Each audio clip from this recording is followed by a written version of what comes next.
The coroner presiding over the inquest into the deaths of the London Bridge terror attack victims has ruled that they were unlawfully killed. 8 people died in the space of just 3 minutes and nearly 50 were injured when 3 attackers drove a van into crowds before getting out and stabbing people who were enjoying a Saturday night out. The father of one of the victims, Alexander Picard, said despite the inquest, he still had many questions about his son's death. If the end of this inquest concludes a particularly long sequence of 2 years, to try, despite the pain, despite the mourning impossible, to understand, to reconstruct the scene, stubbornly to understand, to read all the documents put to available by our team of lawyers, to watch and analyze all the CCTV footages, to edit it, to search, to learn, to ask the right question, and hope for answers. It's over now, and despite a rigorous investigation, I still don't know what happened precisely to my son during the first attack.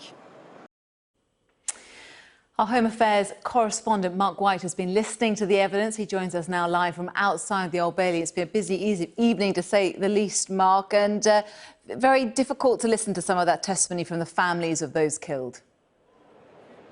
Yes, bereaved families, many of them do believe that there is more that could have been done to prevent that tragedy in 2017. Intelligence failings they see from police and security services, also the lack of barriers on the bridge 2 months after a similar terrorist attack on Westminster Bridge, and a big debate about the need for barriers at iconic sites, and of course concerns about the delay in getting ambulances right to the heart of the scene where most of the very seriously injured people were.